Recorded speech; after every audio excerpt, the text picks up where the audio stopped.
کو میں جاننا چاہتا ہوں جادو کیا چیز ہے کہ ایک شخص جو ہے کیسے کرتا ہے, کیا کرتا ہے وہ؟ ابھی ایک تفصیل میں جائیں گے تو ایک انسان ہے, ایک محسود ہے, ایک جن ہے اور ایک عمل ہے. یہ 4 چیزیں ہیں جس سے آگے جادو عمل پیدا ہوتا ہے.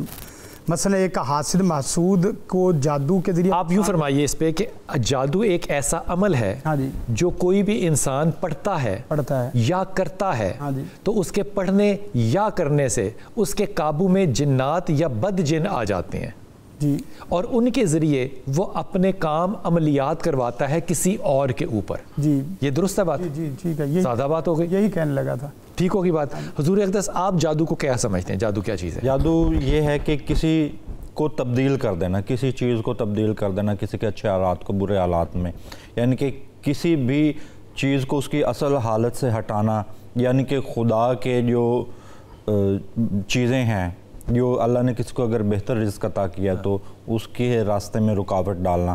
اللہ نے اگر کسی کو رزق دکھا ہے حسد کرنا, وہ میں اپنی طاقت سے روک سکتا ہوں؟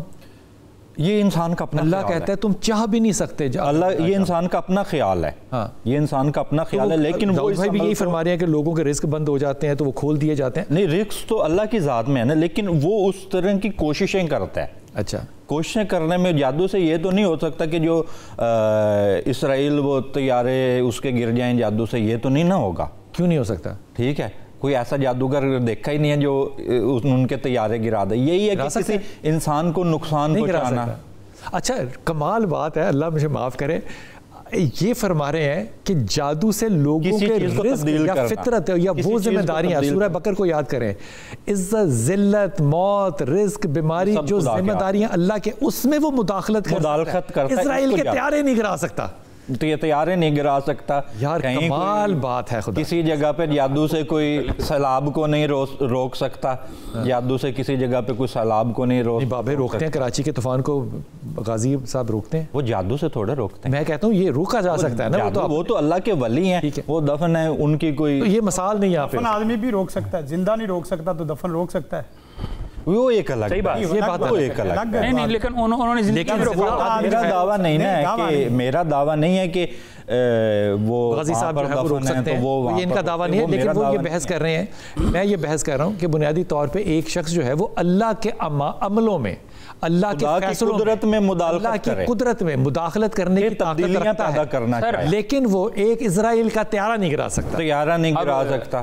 جی سر, بات مکمل ہو گئی ہے حضور. جی بسم اللہ. پہلی بات تو شفیق صاحب کی بات درست ہے, جب زندہ یہ نہیں کر سکتا تو ہم مردوں کی طرف نہیں, اس کی طرف نہیں جاتے, یہ بحث لیکن نہیں جائیں گے. اب یہاں پہ کیسل ڈکشنری کے اندر جادو کی تعریف یہ لکھی گئی ہے کہ مافوق الفطرت ہستیوں اور نہ نظر آنے والی قوتوں سے مدد حاصل کرنے کی جو ریچول ہے اسے جادو کہا جاتا ہے. اب ذرا میری بات کو آپ نے پورا سمجھ لیں نا, پہلے بات کو, تعریف کو سمجھ لیں. نہ نظر آنے والی قوتیں اور مافوق الفطرت ہستیاں, جو کہ جنات شیاطین کچھ بھی ہو سکتا ہے, اور ستارے سیارے بھی, ایسا عمل کرنا, ان سے مدد حاصل کرنے کی کوشش کرنا, یہ ریچول کرنا, یہ جادو ہے. اب آپ کہہ رہے ہیں جی کہ جادو ہمیشہ مادہ چیزوں کے اوپر روحانی طور پر اثر انداز ہوتا ہے, اور جادو ایسی بات نہیں ہے.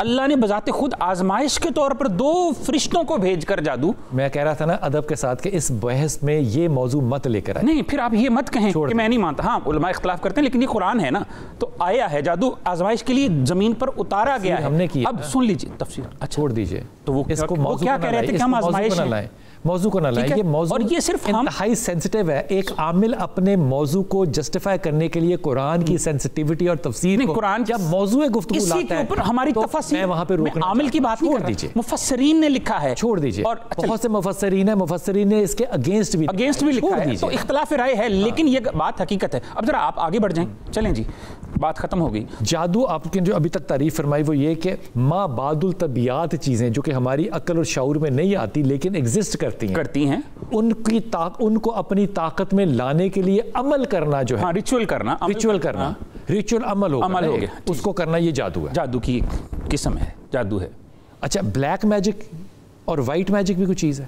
بلیک میجک, سود سنگ, بڑی جادو کی اقسام ہیں, اور اس میں اقسام ہیں 3 گنا دینا بڑی بڑی. بلیک میجک, ویچ کرافٹ, سود سنگ, یہ کہا کہ اس میں آپ جنات سے بھی لیتے ہیں, شیاطین سے بھی لیتے ہیں, الفاظ سے بھی پیدا کرتے ہیں تاثیرات, ٹھیک ہے.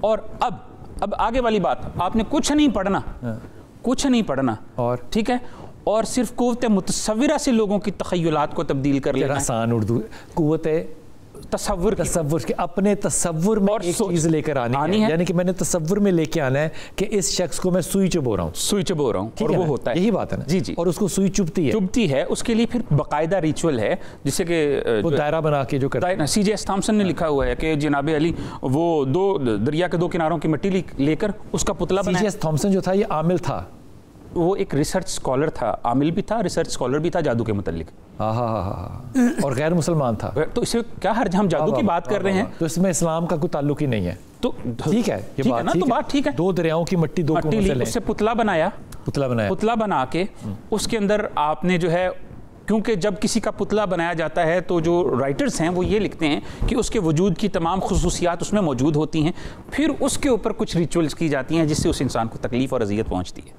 ٹھیک ہے, ایسے بھی ہو جاتا ہے. جبکہ ہمارے ہاں جتنی کتابیں اردو بازاروں میں ملتی ہیں, اگر ہم ان کو پڑھ لیں تو ہمیں یا تو یہ کرنا پڑے گا, کتابیں بند کروانا پڑیں گی. اچھا. اور یہ سر اب لکھا ہے جی, ایک طریقہ عام بتانے لگا ہوں, ایک گلاس میں پانی لے. یہ تو طریقہ کار ہے نا جادو کا. ہاں جی, میں تو صرف ابھی سب سے یہ سمجھنا چاہ رہا ہوں کہ جادو جو ہے وہ عمل ہے, ایک ریچول ہے جو کرنا پڑتا ہے, اور یہ عمل جو ہے یہ بنیادی طور پہ گندا عمل ہے. اس میں آپ کو قرآنی آیات گندا نہیں کہہ سکتے, غیر اسلامی کہہ سکتے ہیں. دیکھیں دریا کے کناروں کی مٹی جو ہے اکٹھا کرنا کتنی غلاظت ہے. غلاظت نہیں ہے, ٹھیک ہے, اس میں سوئی چبونا کوئی غلاظت ہے. ہاں عقیدے پہ اثر پڑے گا, لیکن اور اب آپ کسی جو ہے نا چھوٹا سا وہ میمنا ہوتا ہے, اس کی کھال کو ٹینڈ کروا لیں, اس کے اندر پانی بھر لیں, اور اس کے اندر بندے کا ماں کا نام لکھ کے شہتوت کی لکڑی سے اس کو مارنا شروع کر دیں کہ عبارت پڑھ کے.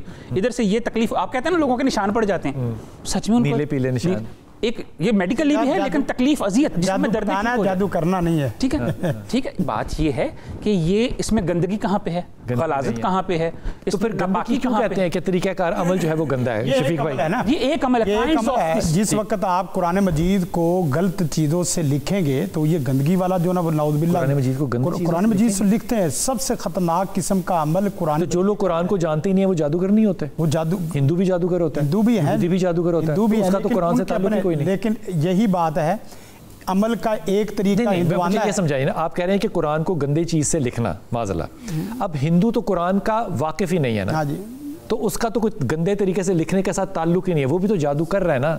تو آپ یہ فرمائیے کہ جو مسلمان یہ کام کرے یا قرآن پہ یقین کرنے والا اگر یہ بات کرے تو وہ جادو کا یہ طریقہ اڈاپٹ کرے گا. بالکل ایسا ہی ہے نا. ہاں جی, اب دیکھیں داؤد بھائی کو شامل دیکھیں میری بات. جی, جس وقت ہندو الگ کرتا ہے, عیسائی الگ کرتا ہے, مسلمان الگ کرتا ہے, مسلمانوں کے پھر الگ ہیں. اصل بات یہ ہو رہی تھی, یہ پتلے پتلے وغیرہ کا جادو جتنا بھی ہوتا ہے یہ عام نارمل روٹین میں ہوتا ہے. سب سے خطرناک جادو وہ ہے جو اللہ رسول اور دین یا قرآن مجید کے متعلق ایسی توہین میں جملے یا ایسی توہین میں اعمال کیے جائیں.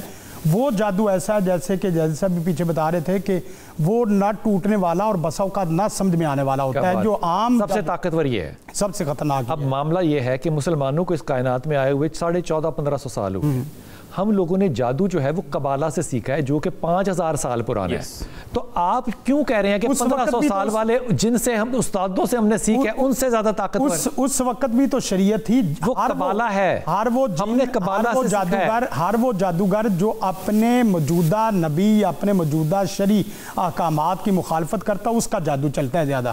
قبالہ میں کوئی نبوت نہیں ہے, قبالہ میں کوئی کتاب نہیں ہے. نبوت تو آدم علیہ السلام سے اس میں جیومیٹری ہے, آدم علیہ السلام سے نبوت شروع ہوگی. کوئی دور ایسا بات کو سمجھ کے کیا کریں خدا کے واسطے قاری صاحب. میں آپ سے عرض کر رہا ہوں کہ قبالہ کے اندر جیومیٹری ہے, ستاروں کی چال ہے, اس کے اندر ان کی کتابیں نہیں ہے.